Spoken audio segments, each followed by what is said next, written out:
guard for a while. Because this is a guard that this is probably a guard I use 90% of the time, probably 100% of the time if I'm for real, if I'm getting after it. Every guard has its pros and cons. We've talked about this.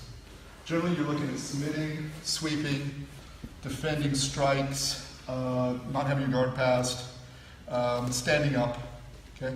So right now, what's the advantages of butterfly guard? It's pretty easy for me to stand up. It can be easy for me to smother punches because I can overhook, control, keep them close. Submissions are not super high. They're there. Okay. But I like it because it gets me on top or it gets me back to my feet. If I'm here,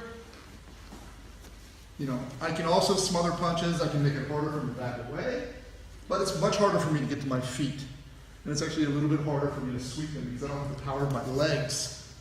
If I'm playing some kind of open guard, harder for me to get to my feet because my feet are in the air. Okay? I can't control them well, and if I'm punching, it's harder for me to control the punches. Now that said, I can obviously strike. Okay? So you pick the guard depending on what you're thinking is going to be a problem for you, okay, or what you want to accomplish. So if I'm in a real fight, I want to get to my feet, I want to smother punches, closed guard, butterfly guard are very good, okay?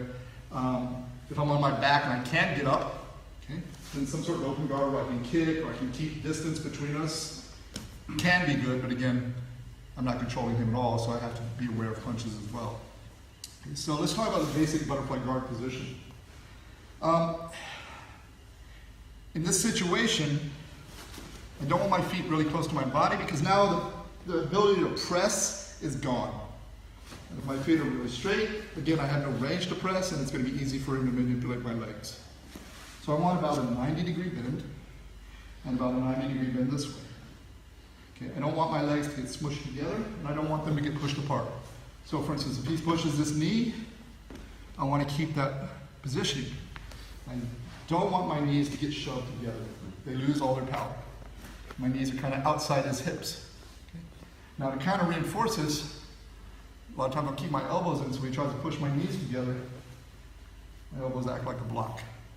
Okay? Also it makes it harder for him to get underhooks. Okay? So we have basically two kinds. We sit and we sit.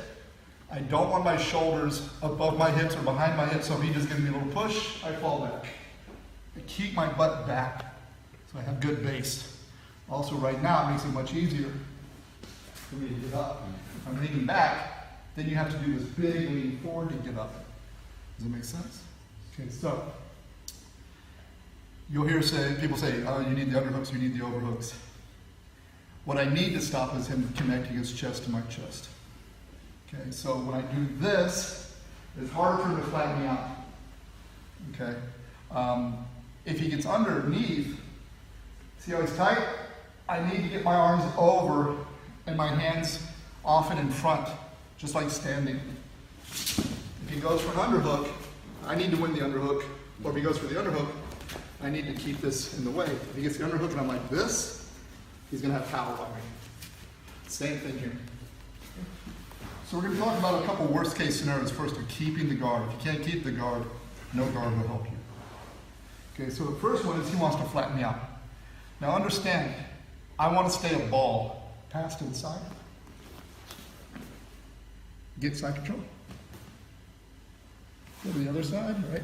As long as I stay a ball, he can't flatten me out. He can't get inside. It's like a cat. Okay? What happens is, people do this. Let's see how I just opened up.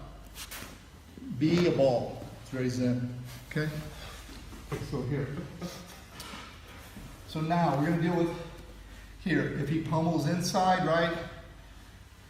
See how he's having trouble? Pummeling inside? That's not a problem. It's when he brings his elbows inside. And then he gets inside. Okay, so this kind of pummel battle is easy. I'll show you what I mean. Guys are playing butterfly, and guys are trying to pummel like this. It's the guy who gets the elbows in and comes here. It's going to be a little bit dangerous. We're going to do it when we get flattened out. Most people make a crucial mistake, and they're actually taught this. And I love when they're taught this because they give me no problem. Okay? They flatten me out, and they control my biceps. Don't do this. Okay?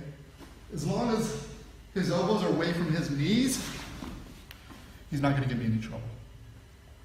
Okay, he's stretched out, it's going to be easy for me to sit back up. When he flattens me out, and he connects his elbows to his knees and locks my legs and my hips, that's when I have trouble. Okay, so you just learned 2 lessons. How to stuff the butterfly and what you got to stop. So the moment he starts to get underhooks and flatten me out, I catch the elbows. Pull your elbows back. Here. Okay. Again, he goes. Now I don't need to wrap all the way. I just hold the elbows. Pull your elbows back.